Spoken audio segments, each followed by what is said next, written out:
Hi everyone, मैं राजन sir आपका RSC academy में स्वागत करता हूं।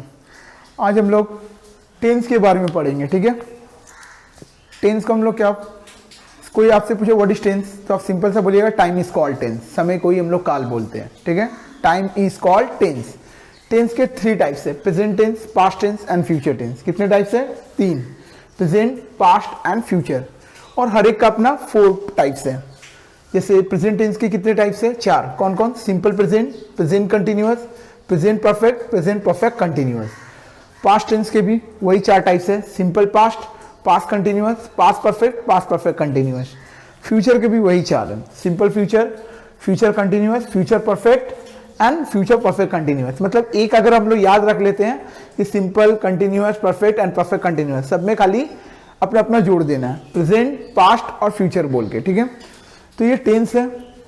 इसके 3 टाइप्स है और हर एक टाइप्स का अपना 4 टाइप्स है। ओके, प्रेजेंट टेंस किसको बोलते हैं आप लोगों को पता ही है, जो अभी वर्तमान प्रेजेंट में चल रहा है उसको हम लोग क्या बोलेंगे? Present tense. और पास्ट जो हम लोग का बीत चुका है। ठीक है, फ्यूचर टेंस जो हम लोगों का आने वाला है। ठीक है, तो आप लोग पहले ये टेंस का सारा चीज नोट कर लीजिए। और सबसे इंपॉर्टेंट चीज जो है ये सिंगुलर और plural, first person, second person and third person, ये आप लोग एकदम याद, पहले इसको नोट करके याद कर लीजिए कि फर्स्ट पर्सन सिंगुलर प्लूरल कौन सा है, सेकंड पर्सन सिंगुलर प्लूरल कौन सा है, थर्ड पर्सन सिंगुलर प्लूरल कौन सा है। इससे क्या फायदा होगा? इससे फायदा ये होगा कि जब हम लोग हेल्पिंग वर्ब का, जब भी कोई सेंटेंस मेकिंग करेंगे तो उसमें जो हम लोग हेल्पिंग वर्ब यूज करते हैं वो अकॉर्डिंग टू ये सिंगुलर प्लूरल के हिसाब से ही करते हैं, मतलब first person, second person, third person के हिसाब से। अगर ये आपको याद नहीं रहा तो आपको हेल्पिंग वर्ब को एनालाइज करने में बहुत दिक्कत होगा। क्लियर है? चलिए इसको नोट कर लीजिए।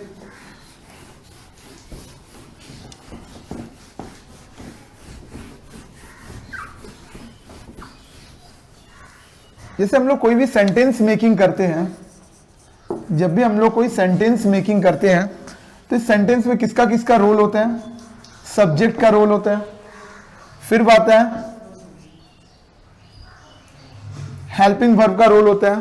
ठीक है, हेल्पिंग वर्ब का रोल होता है, फिर मेन वर्ब का रोल होता है, फिर ऑब्जेक्ट का रोल होता है और फिर अदर्स जो भी आ सकते हैं। ठीक है, सब्जेक्ट जैसे अगर हम लोग बोले राम is playing क्रिकेट। ठीक है, तो यहां राम कौन है? सब्जेक्ट है। सब्जेक्ट मतलब जिसके बारे में हम लोग बात कर रहे हैं। इज ये हेल्पिंग वर्ब है। ये क्या है? हेल्पिंग वर्ब है।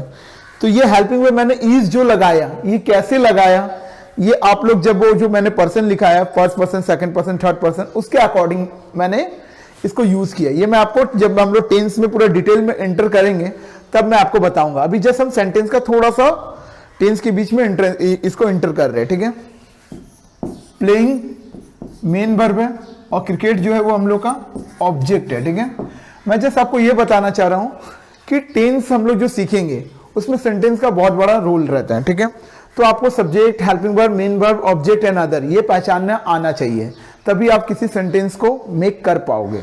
क्लियर है?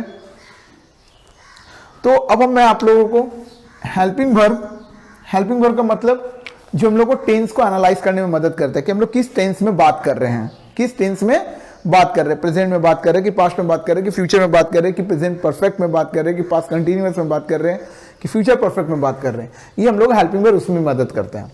और प्लेइंग मेन वर्ब क्या है? जो एक्टिविटी हम लोग करते हैं उसको हम लोग मेन वर्ब करते हैं। ठीक है, और ऑब्जेक्ट जिसके ऊपर हम लोग वो एक्टिविटी कर रहे हैं, मेन एक्टिविटी जो कर रहे हैं हम लोग जिसके ऊपर, वो हम लोग का ऑब्जेक्ट हो जाता है। जैसे यहाँ राम क्या कर रहे हैं? क्रिकेट खेल रहे हैं, तो राम का मेन वर्ब क्या है? खेलना। राम का मेन वर्ब क्या है? खेलना। अब वो क्या खेल रहे हैं? क्रिकेट खेल रहे हैं। ठीक है, तो ऑब्जेक्ट के लिए हमेशा क्या लगाओगे? ठीक है, कि वो क्या कर रहा है, वो किताब पढ़ रहा है, तो क्या कर रहा है? वो किताब पढ़ रहा है, तो किताब क्या होगी? ऑब्जेक्ट। ऑब्जेक्ट के लिए क्या लगाओगे? क्या। क्लियर है? तभी समझ में आएगा। चलिए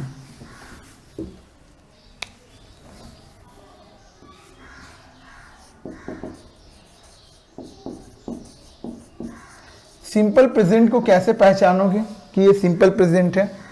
ठीक है, इसमें जो होता है सब्जेक्ट होते हैं, फिर डू भर का फर्स्ट फॉर्म होता है, ठीक है। भर के फर्स्ट फॉर्म के साथ एस या ईएस भी हम लोग इंक्लूड करते हैं। उसके बाद ऑब्जेक्ट, और अगर निगेटिव और इंट्रोगेटिव वर्ड रहा तो डू और डस का भी प्रयोग होता है। तो मतलब ओवरऑल हम लोग इसको देख के समझेंगे कि ये सिंपल प्रेजेंट है, ठीक है। प्रेजेंट कंटिन्यूअस, ठीक है। Subject plus is, am, are, ठीक है, प्लस वर्ब में आईएनजी प्लस ऑब्जेक्ट, ठीक है। तो हम लोग इस पोर्शन को देख के समझेंगे कि ये प्रेजेंट कंटिन्यूअस है। Present perfect subject plus has, आपको ना एकदम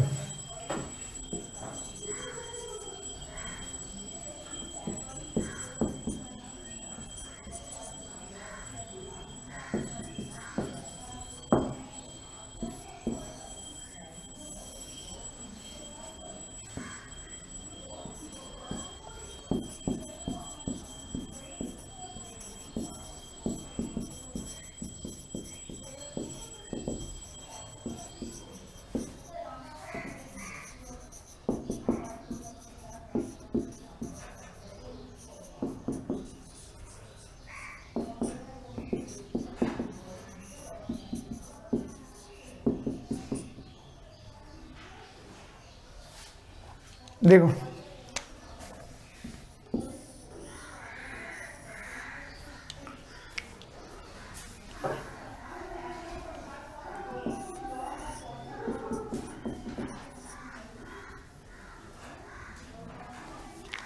देखो अब हम लोग टेंस के बारे में बात कर रहे हैं। टेंस में देखो पहले हम लोग प्रेजेंट टेंस का बात कर रहे हैं। सिंपल प्रेजेंट कैसे पहचानोगे कि ये सिंपल प्रेजेंट टेंस है? उसमें वर्ब रहेगा, उसके साथ एस या ईएस लगेगा, या फिर डू या डज रहेगा, तो हम लोग समझ जाएंगे कि ये सिंपल प्रेजेंट है।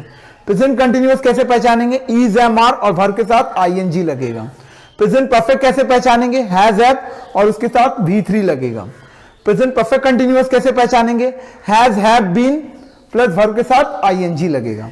अब इन सबको जानो कि जैसे हम लोगों ने बोला कि वर्ब के साथ एस या ईएस लगता है, तो ये किसके साथ लगता है? एस या E S only and only third person singular के साथ, थर्ड पर्सन सिंगुलर के साथ। ओके, अब यहां डू या डज है, तो डज किसके साथ लगता है?